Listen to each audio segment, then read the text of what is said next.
ಕನ್ನಡದ ಇಚ್ಛಾಶಕ್ತಿ ಇಲ್ದಲೇ ಇರ್ತಕ್ಕಂಥ, ಪ್ರಾದೇಶಿಕ ಅರಿವಿನ ಇಲ್ದಲೇ ಇರ್ತಕ್ಕಂಥ ಕೆಲವು ವ್ಯಕ್ತಿಗಳು, ಕನ್ನಡದ ಹೆಸರಲ್ಲಿ ಜೀವನ ಮಾಡೋದಕ್ಕೆ ಕೊಟ್ಟಿರ್ತಕ್ಕಂಥ ಕೆಲವು ಸಂಘಟನೆಗಳು, ಕನ್ನಡದ ಹೆಸರಿನಲ್ಲಿ ಜೀವನ ಮಾಡೋದಕ್ಕೆ ಕೆಲವು ಸಂಘಟನೆಗಳಿದೆ. ಅವ್ರು ಏನಂದ್ರೆ ತಮ್ಮ ಅಸ್ತಿತ್ವವನ್ನು ಉಳಿಸ್ಕೊಳ್ಳೋದಕ್ಕೆ, ಎಲ್ಲಿ ಬಂದು ಯಶಸ್ಸು ಆಗ್ಬಿಟ್ರೆ ನಮ್ಮ ಅಸ್ತಿತ್ವ ಹೋಗ್ಬಿಡುತ್ತೋ ಅಂತ ಹೇಳಿ ತಮ್ಮ ಅಸ್ತಿತ್ವವನ್ನು ಉಳಿಸ್ಕೊಳ್ಳೋದಕ್ಕೆ, ಅವ್ರ ಕನ್ನಡದ ಆದಾಯ ಎಲ್ಲಿ ನಿಂತೋಗ್ಬಿಡ್ತದೋ ಅಂತೇಳಿ ಈ ಚಳುವಳಿಯಲ್ಲೂ ನಮ್ಗೆ ಯಾರು ಬೇರೆ ಕನ್ನಡದ ವಿರೋಧಿಗಳಿಂದ ಬೇರೆ ಭಾಷಿಕರಾಗಿರಲಿ, ಬೇರೆ ಧರ್ಮದವರಾಗಿರಲಿ ನಮ್ಮ ಮೇಲೆ ದಾಳಿ ಮಾಡಲಿಲ್ಲ. ಇಂಥವ್ರು ಬಂದಿಲ್ಲ ಅಂತೇಳಿ ಆ ಒಂದು ಗುಂಪಿಗೆ ಸೇರಿದಂಥ ಜನ, ಅವ್ರಿಗೆ ನಾವು ಹೆಚ್ಚಿಗೆ ತಲೆ ಕೆಡಿಸ್ಕೊಂಡಿಲ್ಲ. ಅವ್ರದ್ದೇನೂ ನಡೀಲಿಲ್ಲ. ಅವ್ರಿಗಿನ್ನೂ ಜಿಗುಪ್ಸೆ ಪಟ್ಟಿರ್ತಾರೆ. ಯಾಕಂದ್ರೆ ಇಷ್ಟು ಒತ್ತಡಗಳ ಮಧ್ಯೆ ರಾಜ್ಯಾದ್ಯಂತ ಪ್ರತಿಭಟನೆಯ ಜೋರು ಯಾವ ಮಟ್ಟದಲ್ಲಿತ್ತು ಅಂತ ತಮಗೆ ಗೊತ್ತಿದೆ.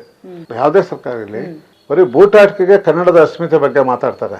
ಅದರಲ್ಲೂ ಈಗಿರೋ ಸರ್ಕಾರ ಮೇಕೆದಾಟು ಕನ್ನಡಿಗರ ಹಕ್ಕು ಅಂತೇಳಿ ಪ್ರತಿಪಾದಿಸ್ಕೊಂಬಂದು ಆಡಳಿತ ಚುಕ್ಕಾಣಿ ಹಿಡಿದು ಇವತ್ತು ಅದೇ ಮೇಕೆದಾಟಿಗೆ ಧ್ವನಿ ಎತ್ತಿ ಹೋರಾಟಗಾರರು ಧ್ವನಿನ ಅಡಗಿಸೋ ಕೆಲಸ ಮಾಡುತ್ತಲ್ಲ. ಈ ಸರ್ಕಾರಕ್ಕೆ ನೈತಿಕತೆ ಇದೆಯಾ?